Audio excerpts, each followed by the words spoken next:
Turkey's President Erdogan is facing his in the country's first presidential runoff election, as Erdogan garnered 49.5% of votes against challenger Kemal Kılıçdaroğlu, who secured 44.9% with nearly all ballots counted. Erdogan, who has led Turkey for 20 years, seems to have the edge to emerge with another 5-year term. Research analyst at the Quincy Institute, Steve Simon, joins us now to discuss. Welcome, Steve. Tell us, what are the stakes of this election? Well, the stakes are high, both for the people of Turkey and also for U.S. foreign policy. For the people of Turkey, the issue is, do they want to live under a ruler of authoritarian instincts like Erdogan, who has done much to suborn the judiciary and command the media and suppress opposition in means fair and foul. He's also mismanaged the economy such that inflation is at, very nearly record heights in Turkey. Corruption has increased greatly in that country. So there are a lot of reasons why, if you were Turkish, you might not want to see Erdogan have another 5-year term. But Turkish society on this score is very deeply split. And I think that's reflected in the first round results, which didn't give a majority to either candidate.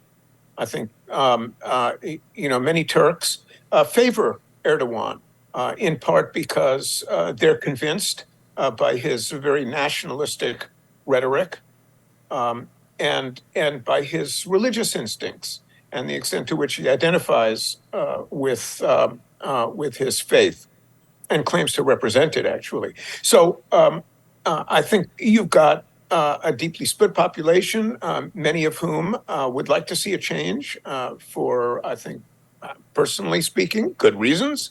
But there are many who like the way Erdogan has governed and what they think he represents.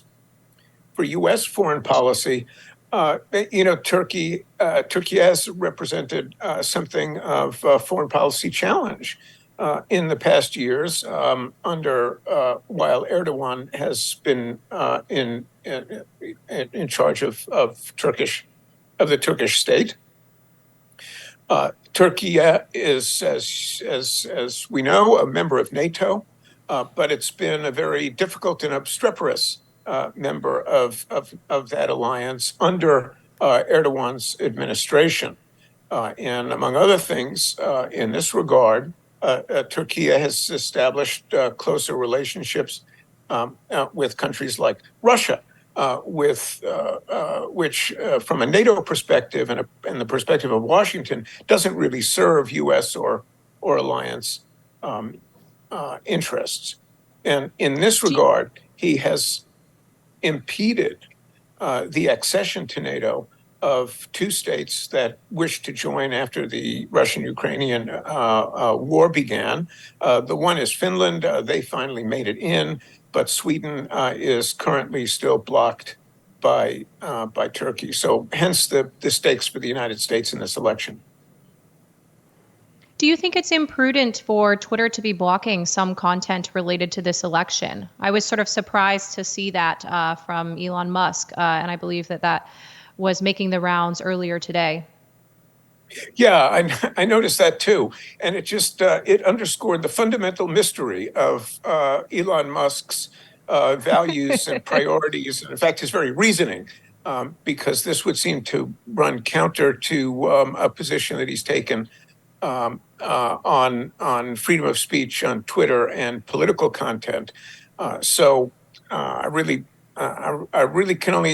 I can't even speculate on what's motivating Musk in this way. I've been following the work. Of Sarah McLachlan at FIRE, who has done a really great job documenting the degree to which Musk has been pretty interested in bending to the censorship requests of Modi in India and then also of Xi Jinping in China. And I'm beginning to be very worried that we're going to see a similar situation play out with suppressing content related to Turkey.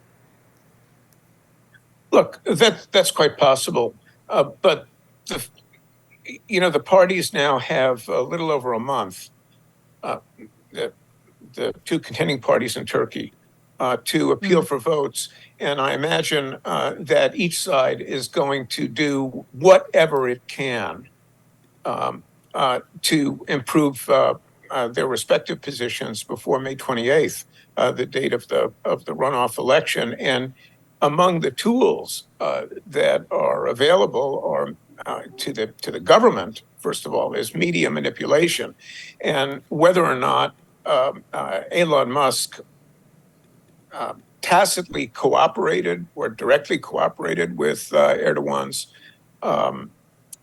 campaign for the runoff elections.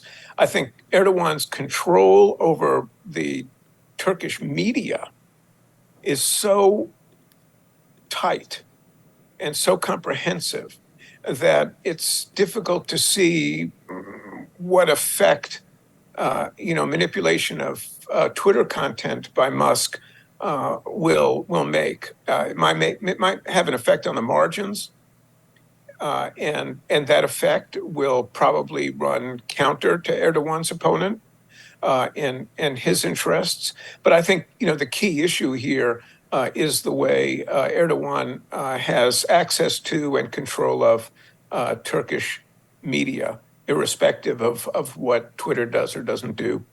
Well, to the extent that his opponent can get his pitch across, what kind of pitch is Kılıçdaroğlu making to the Turkish people right now? Can you help us understand the contrasts that are being presented in this election? Yes, of course. And that's a great question. Erdogan is pressing his nationalist credentials. He's defending Turkey's interests internationally. He's doing so without kowtowing to other powers, particularly the United States.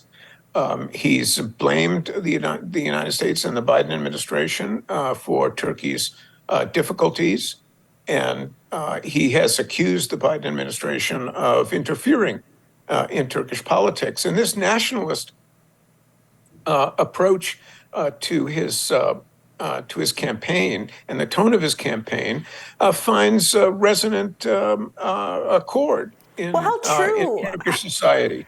Is there any validity to the claims of U.S. interference? I know that some listeners to this show are going to hear that Turkey was opposed to NATO membership of some of these Russia-bordered countries and say, well, that was a good thing because that was the sort of thing that was escalating the conflict with Russia and perhaps some might even say provoked Russia in the first instance. Why, is Erdogan wrong to be raising those kinds of criticisms? Well, Erdogan, I think, has Turkish interests at heart, as well as his own political interests, and it's not clear that he actually sees a difference between those two things.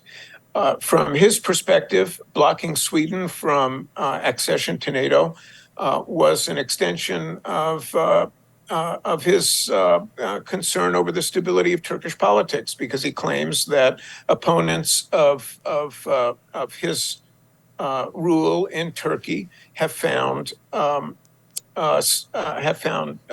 safe haven in Sweden. The Swedes, of course, say that they're just giving shelter to political asylees, and it's no more complicated than that.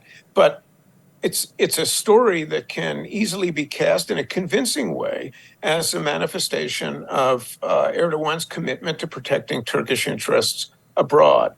Now, Kılıçdaroğlu has a very different approach. He claims that Erdogan has actually damaged Turkey's interests overseas by alienating the United States and NATO. And And his campaign position is that he would restore the former amity and cooperation that had existed in previous decades between Turkey and the NATO alliance and Washington, D.C. So it's a pretty stark difference in how those two candidates define a Turkish national interest. Well, we appreciate you joining us today so much for offering this kind of clarifying commentary on a part of the world that's getting not enough attention. So thank you. Thank you so Thank you much. for having me.